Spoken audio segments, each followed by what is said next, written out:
Maiba naman tayo ng content, ano. Nakita ko tong video ni Donsky Gosh TV.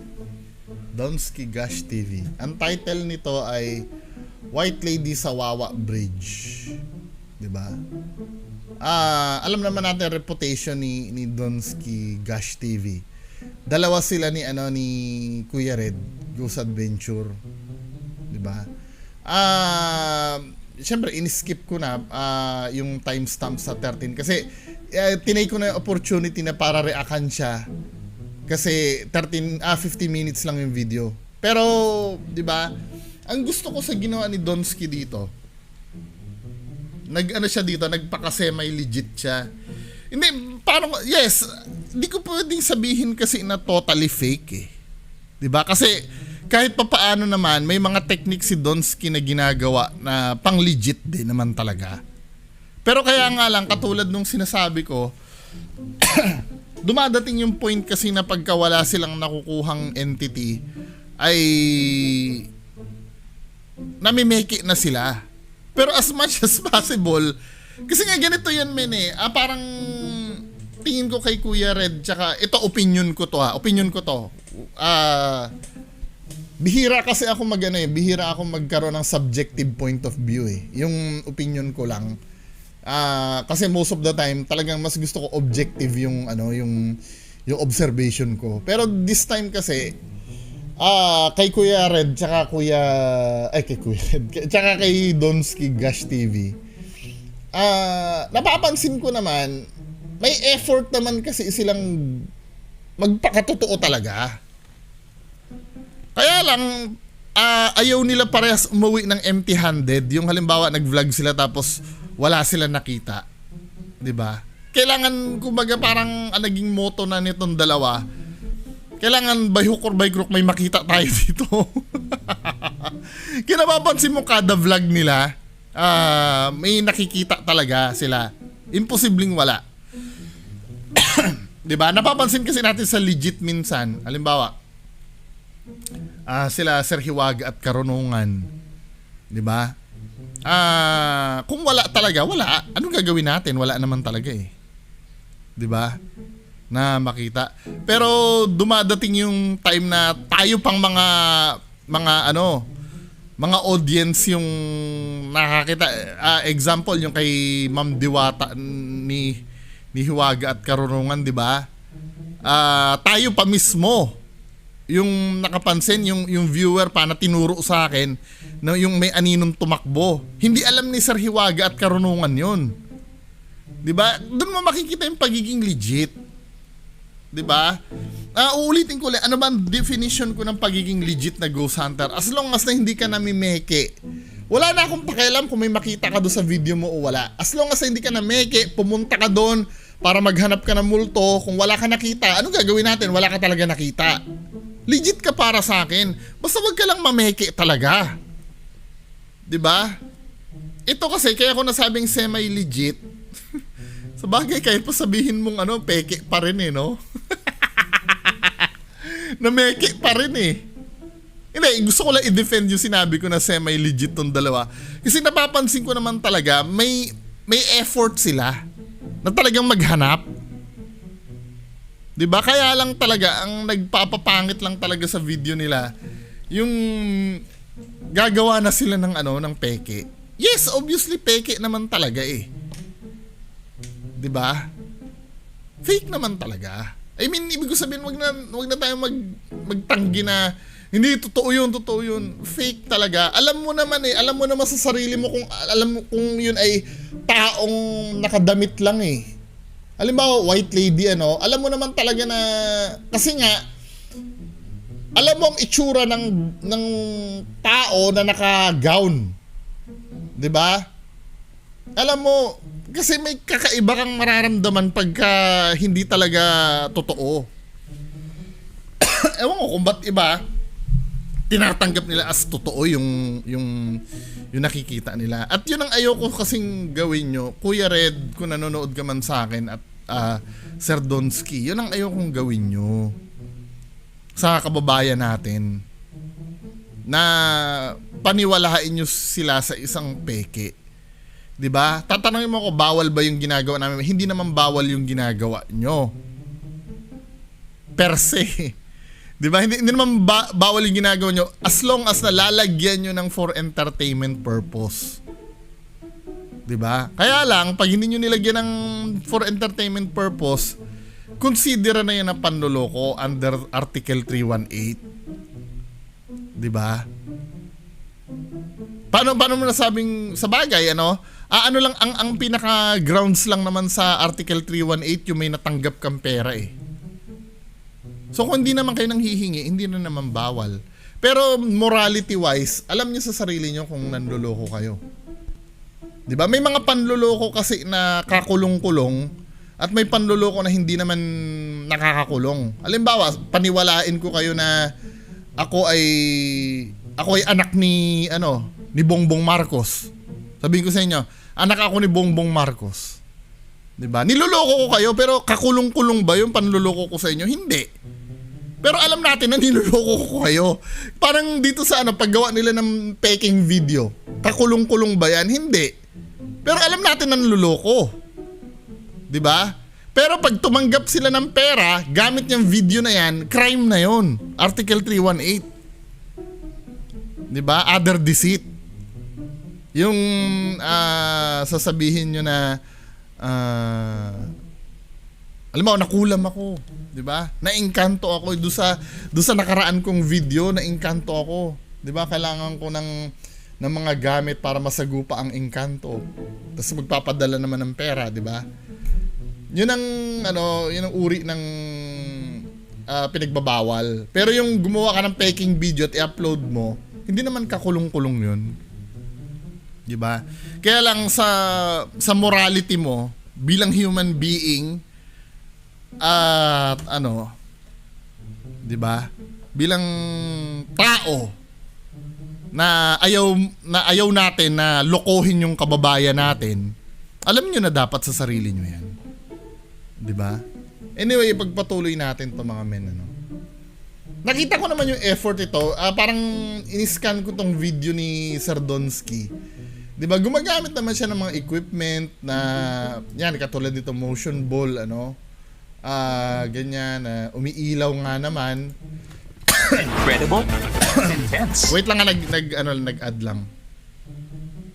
Umiilaw nga naman yung bola. 'Di ba? Ayun umiilaw. Hindi ko alam kung paano yan, 'di ba? Ito yung kahit pa paano, 'di ba? Consolation na rin sa kanila na may tali ba yan? Maliban na lang kung may tali yan. Kasi natitrigger lang naman yung yung motion ball na yan pag pagka walang movement or pag may movement pala, sorry. Matitrigger ang motion ball pag may movement. Originally kasi ginagamit ito para sa mga pets. Laruan ng mga aso. Mga paranormal expert, parang nila, ibig sabihin gagalaw nga naman. Sa doon. So tingnan natin ito So kung nandun tayo pag tumigil. Pag umilaw yan, that means meron itong mga ayan, tumigil na, di ba? Tumigil na yung ilaw. elemento. Ngayon tingnan natin kung gagalaw. Walang gumalaw niyan guys. Tingnan nyo. Ilaw. Kung may explanation, siguro bilang skeptic, bilang skeptic dahil mahangin or sa vibration ng dahil tabi sila ng highway sa vibration pwede, vibration ng sasakyan sa gilid pwede, 'di ba? Pero ang tanong ko, considered na pamimiki ba yan? Well, it's all up to Sir Donsky. 'Di ba? Unang-una hindi niya naman minanipulate 'yan, 'di ba? Pero kung alam ni Sir Donsky sa sarili niya na dahil sa vibration ng sasakyan 'yon na dumadaan sa gilid at pinalagay niyang tama, nanloloko siya noon. 'Di ba? Kasi kita mo sa gilid sila ng highwaymen Meron dito guys. Magandang gabi sa inyong 'Di ba? May daan ng sasakyan. Tingnan nga natin nung umilaw yung yung umilaw yung bola. Elemento o mga wala. May dumadaan kasi na sasakyan Gumalaw niyan guys. Tingnan nyo. Diba? Ilaw. Lalo na 'di ba mapapansin mo pag may truck na dumaan sa tabi mo at nasa bridge ka pa, So meron dito guys. Magandang gabi sa inyong lahat dito. Kung nandito man kayo ngayon, no? Pwede po bang tapikin nyo ako o kaya Ayun, no? Nakita niyo mga sasakyan. Sila namamatay guys. Ayun, umilaw na naman. Umilaw. Kasi nga may mga sasakyan na dumadaan So, sa dito sila gilid. guys. 'Di ba? Ayun, no? Ang ingay ng sasakyan eh. Kung merong mga espiritu dito kaluluwa, pwede ba pailawin nyo? May ilaw na Lahat nga eh. sabay-sabay? Sabay-sabay, tingnan natin.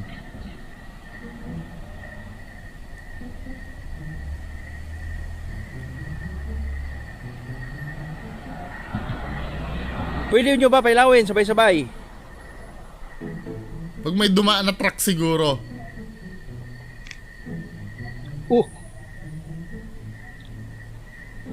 Pwede nyo ba pailawin sabay-sabay?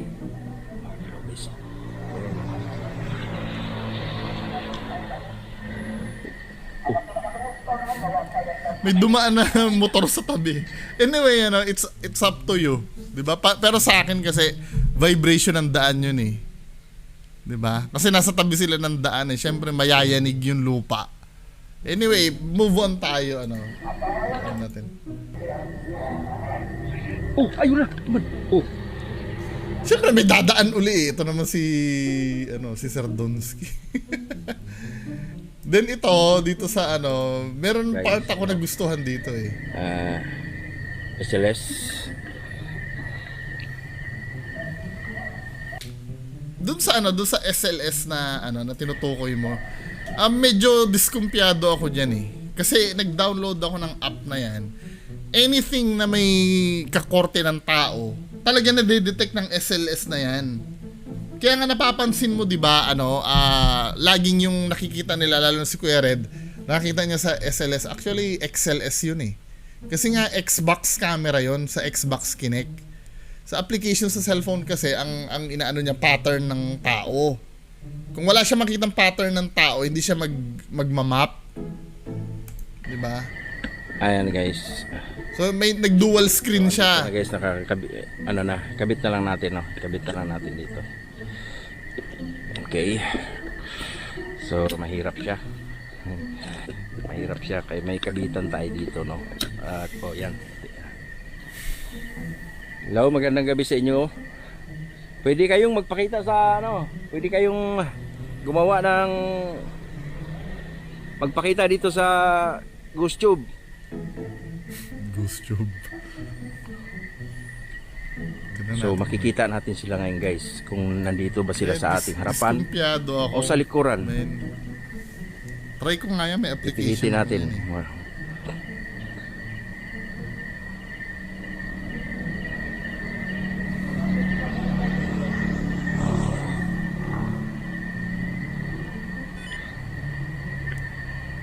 Kasi ito nakikita ko sa akin nagmamap eh. Diba? Katulad nito ni Deadpool. Basta korting tao, makikita mo na magmamap yan. Ayan namamap niya nga si Deadpool. Kasi nga, korting yun. tao. May nakuha ng capture doon guys. Ano yung nakaka-capture ba ni doon? Baka kasi korting tao yung yung... Nasa taas ng Forward natin ng konti. At pagdating doon sa white lady niya mamaya, 'di ba? Pagdating doon sa white lady niya mamaya, and ina-indicate niya naman kung walang boses or audio na na-record eh. Pero dito sa may yung makikita niya na yung white lady. Ito yung baffled ako eh. Natin.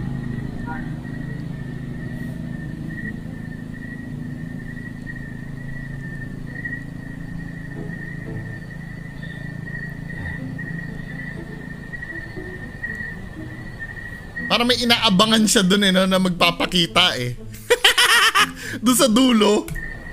'Di ba? Ewan ko dito sa side na ba yan o dito sa kabilang side. 'Di ba? May nakaka-capture sa SLS niya pero hindi niya pinapansin kasi alam niya nga na mapping lang 'yon. So ang ginatayuan natin ngayon guys, nasa ano tayo? Nasa dulong-dulong bahagi na tayo, no? Ngayon dyan, di ba? O wag kukurap, may makita yung nakaputi sa unahan nito. At dito na rin niya umpisang sirain ng, di ba? Masisirain daw. Tandaan nyo, digital itong camera niya. Digital ha. Hintayin nyo dito, oh. Tubig na yan. O, di ba? May baliti dyan guys. May napapattern dun sa SLS niya kasi nga korting tao yon sa baba. O tinan mo, di ba nakita mo merong napapattern kasi nga yung puno korting tao Tubig na yan. pero hindi niya pinansin. Dyan guys.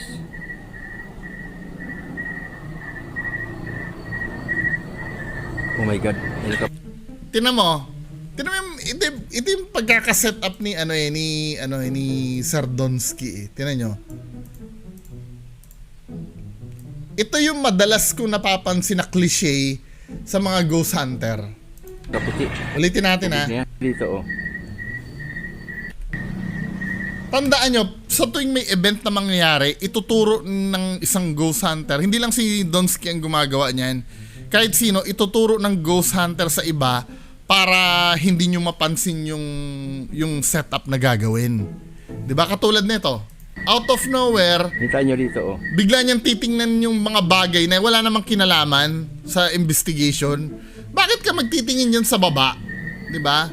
Ano yung ano natin dyan? Ano yung purpose? Bakit titingin ka dyan sa baba? Tapos wala ka namang sasabihing significant dyan sa nakita mo sa baba. Tubig na yan. O tubig, anong significance sa investigation mo? At dyan, may baliti dyan guys. Oh, may balit. Ano ngayon kung may balite doon? 'Di ba? Tapos after niyang i-misdirect kayo, biglang magpapakita yung white lady. Para ang dating sa inyo ngayon, parang hindi natin inaasahan. Pero 'di ba? Napansin niyo, wala namang kinalaman yung pagtingin niya doon eh. Parang nagbabay lang siya ng time para mag-prepare yun nando sa dulo. 'Di ba? Ngayon, ito na. Oh my god, may nakaputi. May nakaputi na doon sa dulo, di ba? Ngayon, may nakikita siya nagmamap dito sa ano niya. Pero hindi niya na pinapansin kasi nga ang focus niya doon sa nakaputi na. Ayun may nagmamap nga dito na korting tao eh. Hindi niya na pinapansin yan kasi nga importante sa kanya yung nakaputi doon sa dulo. Di ba? Ngayon, para hindi niya na mapuntahan yan, tandaan nyo ha, digital to, hindi ito, hindi to tape, hindi to camera tape ha, digital to. Memory card ang gamit.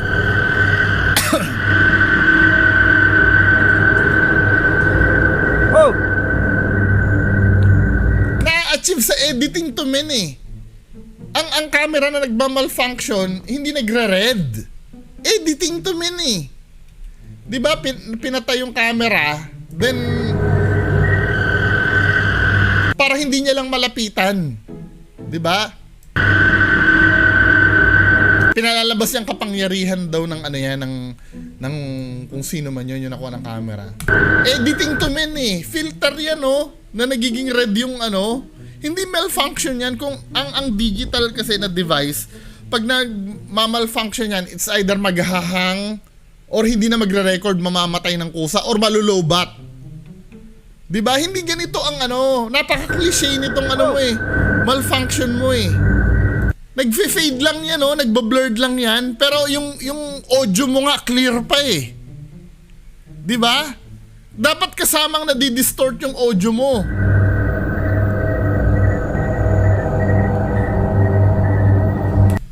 Luka. Oo, malinaw pa nga yung audio mo eh. Tapos sasabihin mo, nagmamalfunction yung camera. Man, hindi siya convincing. Dapat choppy ka na niyan. Digital kasi yan eh. Paulit-ulit akong digital. Totoo naman eh. Pag nag-malfunction ang digital device, it's either maghahang yan, or alam nyo, pag bumili kayo ng pirated DVD nung araw, na ganun ang mag-malfunction ng digital device. Hindi ganito na nagre-red tapos ang linaw-linaw pa ng boses mo. 'Di ba? Wala man lang hindi man lang nagiging choppy yung boses. O next time gagawin niya na yun kasi nasabi ko na eh.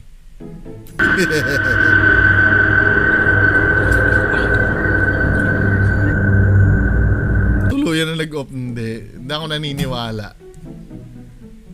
'Di ba? Hindi ako naniniwala. Sorry man. Hindi kayo, maniwala kayo, 'di ba? Hindi ganoon mag-malfunction ang digital device. 'Di ba? Okay lang sana ginawa mo naghang eh. Then nag-resume uli. Then naghang tapos yung boses mo nagcha-choppy dapat. Kasi tandaan mo ang format kasi ng video is MPEG layer 3. Tama ba? MP4 yung pag-record mo, 'di ba? Chibacha Teki, nanonood ka sa akin eh, 'di ba? MPEG sabay na nare-record 'yun, 'di ba? Kung ano yung quality ng video habang MPEG layer 4 pala ang MP4, MPEG layer MP3. Sabay na nagre-record ang video niyan tsaka audio. So dapat kung nag-malfunction yung video mo, magma-malfunction din yung audio. Hindi eh, alinaw pa eh. Editing to. 'Di ba? Hindi kayo kung maniniwala kayo, bahala kayo. Pero para sa akin editing to. 'Di ba? Kaya hindi ko naman masyadong maano to si Donsky. Wala naman nakikita nagpaparinig. 'Di ba? Hindi naman sila nagpaparinig katulad ng ibang ghost hunter. 'Yun ang ayaw ko talaga, nagpaparinig. 'Di ba? Dito hanggang video lang, 'di ba? Pero editing to men eh. 'Di ba? Anyway, paki-comment na lang po sa baba. Maraming salamat. Bye-bye.